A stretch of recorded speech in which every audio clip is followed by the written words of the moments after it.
Hello, guys. Today is Lesson 8, all about Mr. Toad. Our vocabulary words today that we're going to preview before we listen to the story is number 1 is conceited. It's an adjective, meaning having a very high opinion of yourself or thinking that you are the best. Number 2 is gross, as an adjective meaning major or extreme. Number 3, hour is being used as a noun. It's a special or an important moment. Not like the hour that we see when we're talking about a clock or the time. Number 4 is impertinence. It's a noun, meaning disrespectful or rude backtalk. Number 5 is improvised. It's a verb, meaning solved a problem by making do with what you had or invented. And the last word is sensible. It's an adjective meaning using, having, or showing good judgment. So what have we learned so far in Wind in the Willows? So let's talk about what is dialogue. Remember, dialogue are the spoken words of the characters, always set off with quotation marks, and it usually tells you right before or after who it is that's doing the talking. What about narration? Narration helps us understand the setting of the story and the plot of the story. Gives us that background information. These are not words that are spoken by a character. But who is the narrator? The narrator in the story is someone who tells the story. It's the voice of the author as they tell us about the narration part of the story.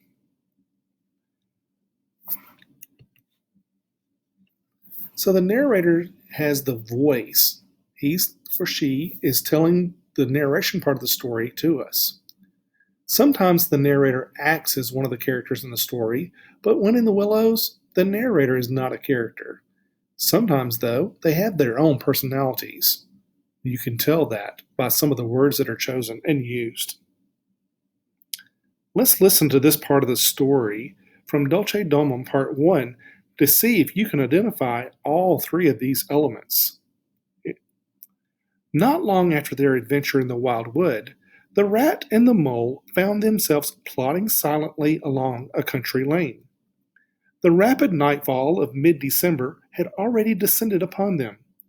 The mole was thinking of supper as he followed obediently behind the rat, leaving the guidance in the darkness entirely to him.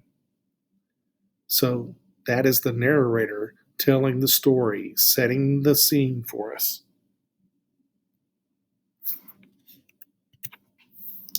So let's listen and look at our purpose for listening. The title of today's read aloud is Mr. Toad.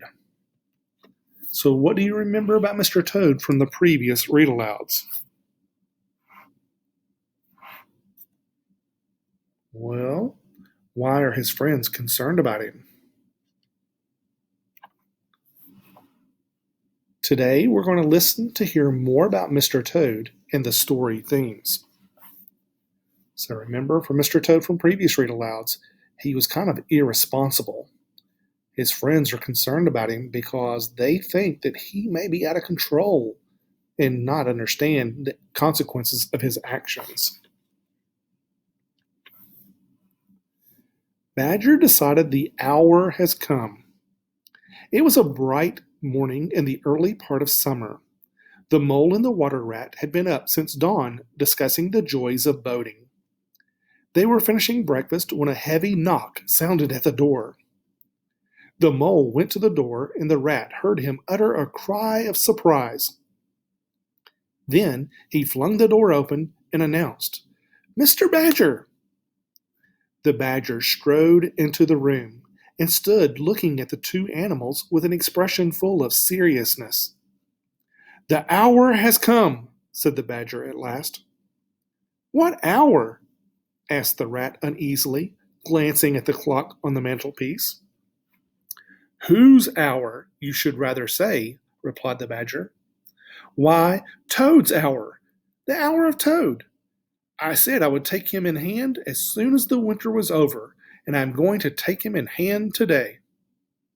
Toad's hour, of course, cried the Mole delightedly. It has been brought to my attention, continued the Badger, taking an armchair, that another new motor car will arrive at Toad Hall today. You two animals will accompany me to Toad Hall, and the work of rescue shall begin. Right you are, cried the Rat enthusiastically. They set off immediately on their mission of mercy. Now, the narrator says that the animals left for their mission of mercy. Who might receive mercy from their plan?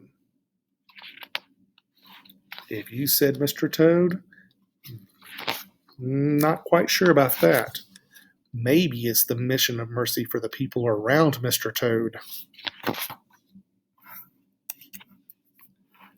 Intervention at Toad Hall. They reached Toad Hall to find a shiny new motor car parked in the driveway. As they neared the front door, it was flung open, and Mr. Toad, attired in his driving clothes, came swaggering down the steps. Hello, he cried cheerfully. You're just in time to come with me for a jolly. Toad's words faltered as he noticed the stern look on the faces of his friends. The Badger strode up the steps. Take him inside, he said to his companions. Then, as Toad was hustled through the door, he turned to the chauffeur in charge of the new motor car. I'm afraid you won't be wanted today, he said. Mr. Toad has changed his mind. With that, the Badger followed the others inside and shut the door. Now then, he said to the Toad, when the four of them stood together in the hall, take those ridiculous things off. Shan't, replied Toad, with great spirit. Take them off him, then, you two, ordered the Badger. They had to lay Toad out on the floor before they could get to work properly. Then the Rat sat on him, and the Mole got his motor clothes off him bit by bit. You knew it must come to this, Toad, the Badger explained. You disregarded all the warnings we've given you, and you've gone on squandering the money your father left you, and you're constantly getting into trouble with the police. You're getting us animals a bad name in the area. Now, you will come with me into the library, and there we will have a serious heart-to-heart. You know what heart-to-heart means? That means a very serious conversation. Badger's heart-to-heart with Toad. He took Toad firmly by the arm and led him into the library. After about 3/4 of an hour, the Badger reappeared, solemnly leading by the paw a very dejected Toad. Sit down there, Toad, said the Badger kindly, pointing to a chair. My friends, he went on, I am pleased to inform you that Toad has seen the error of his ways. That is very good news, said the Mole gravely. Very good news indeed, observed the Rat dubiously. If only. He was looking very hard at Toad as he said this, and could not help thinking he perceived something like a twinkle in that animal's eye. There's only one thing more to be done, continued the Badger. Toad, I want you to repeat, before your friends here, that you see the error of your ways. There was a long, long pause. Toad looked desperately this way and that. At last he spoke. No, he said quite firmly. I admit nothing. What? Cried the Badger. Didn't you tell me just now? In there? Oh, yes, in there, said Toad impatiently. I'd have said anything in there. You're so persuasive, dear Badger. Then you don't promise, said the Badger, never to touch a motor car again? Certainly not, replied Toad. Told you so, observed the Rat to the Mole. Very well, then, said the Badger firmly. We'll have to see what force can do. You've often asked us three to come and stay with you, Toad. Well, now we're going to. Take him upstairs, you two, and lock him in his bedroom. Taking Toad in hand. We'll take great care of everything till you're well, Toad, said the mole, as Toad was hauled up the stairs. No more of those regrettable incidents with the police, Toad, said the rat, as they thrust him into his bedroom and locked the door. They descended the stair, Toad shouting abuse at them through the keyhole, and the three friends sat down to discuss the matter. Shouting abuse is the British way of saying Toad was angrily yelling at the others and calling them names. Toad must never be left unguarded, said the badger firmly. The mole and the rat nodded in agreement. They arranged watches accordingly. At first, Toad resisted their efforts, but as time passed, however, he appeared to grow depressed. One fine morning, the rat, whose turn it was to go on duty, went upstairs to relieve Badger. Toad's still in bed, Badger told the rat. Now, you look out, rat. When Toad's quiet and submissive, then he's at his trickiest. And with that warning, the badger departed. How are you today? Inquired the rat cheerfully as he approached Toad. Toad hatches a plan. A feeble voice replied, Thank you so much, dear Ratty. So good of you to inquire. But first, tell me, how are you yourself and the excellent mole? Oh, we're all right, replied the rat. Mole, he added innocently, is going out for a run with Badger.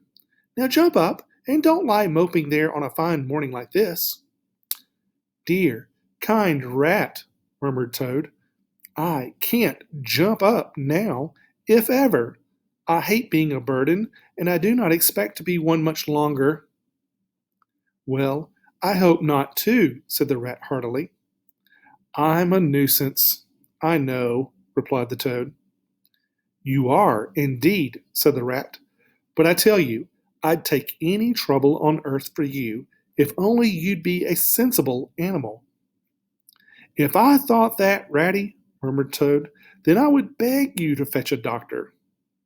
Why, what do you want a doctor for? Inquired the rat. Surely you have noticed of late, murmured Toad. But no, why should you? Never mind, forget that I asked. Look here, said the rat, beginning to get worried. Of course I'll fetch a doctor if you really think you need one, but you can hardly be bad enough for that yet. Let's talk about something else. I fear, dear friend, said Toad, that talk can do little for me. And by the way, if you do fetch a doctor, would you mind fetching a lawyer too? Do you think Toad really needs a doctor and a lawyer? Why do you think he's asking for him? A lawyer? Oh, gracious me, the concerned rat said to himself as he hurried from the room, not forgetting, however, to lock the door behind him. Outside, he stopped only for a moment to consider Toad's behavior, before running off to the village on his errand of mercy. Toad's escape. As the key turned in the lock, the Toad hopped out of the bed.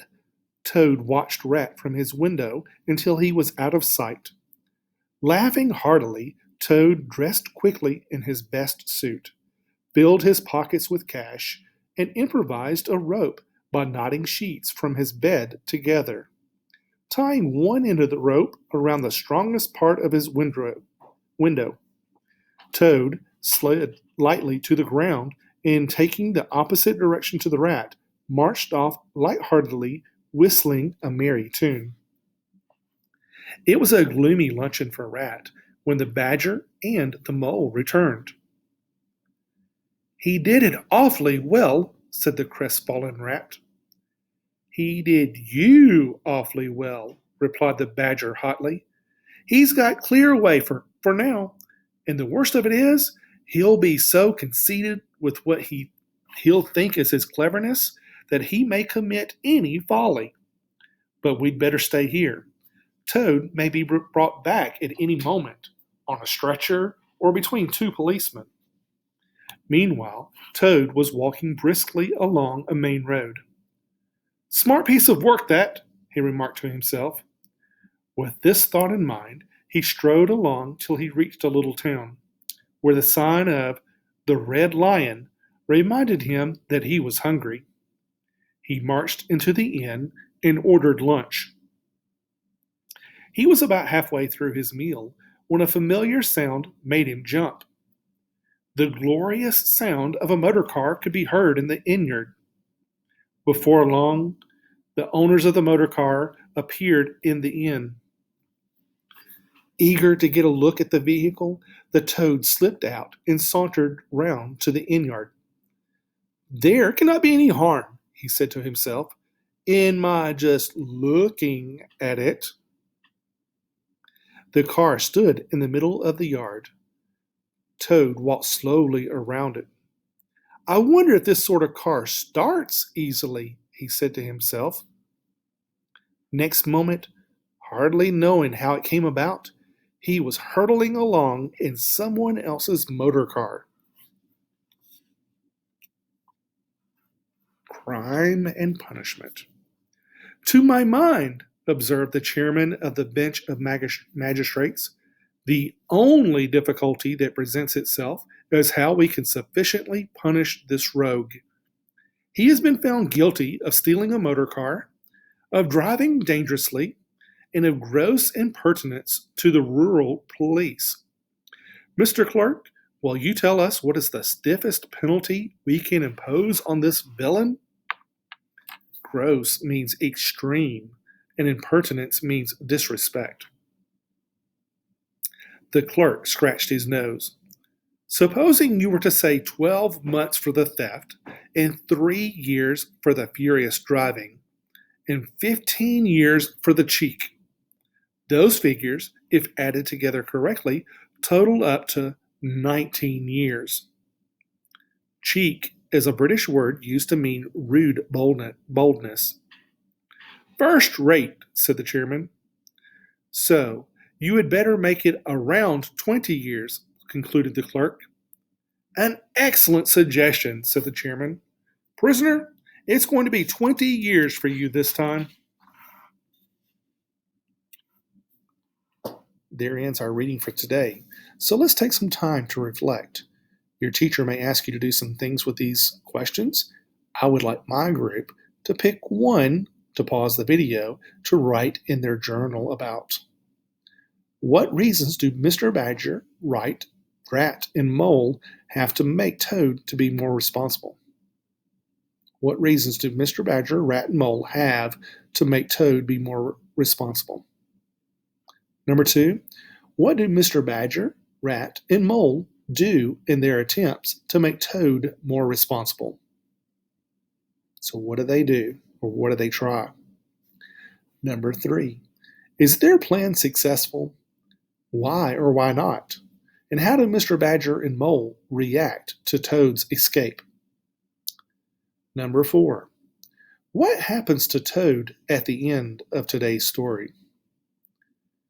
Number 5, from which character's perspective is the eye of the read-aloud told, and how do you know?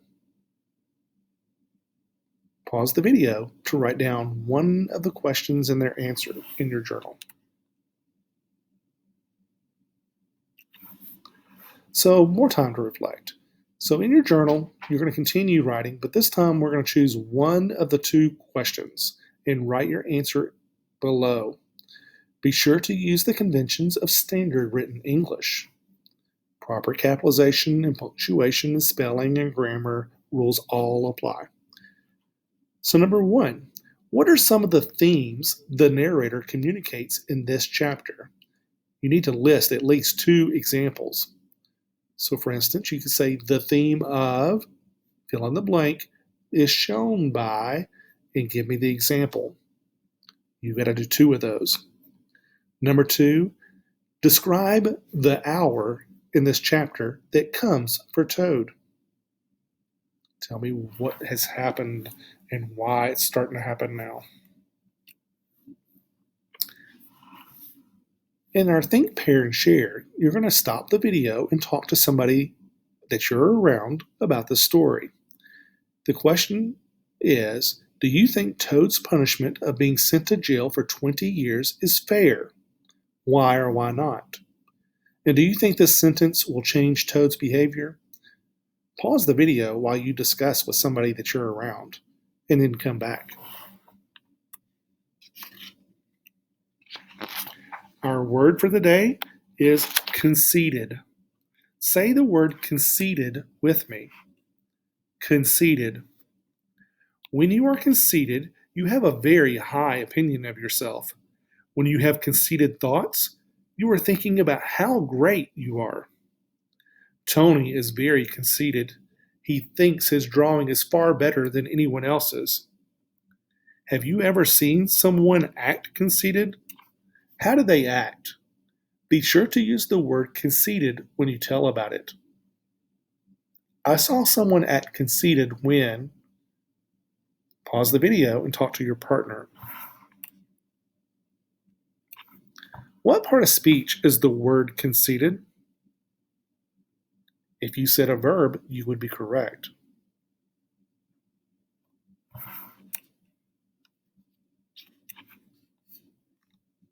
We'll stop right here for today.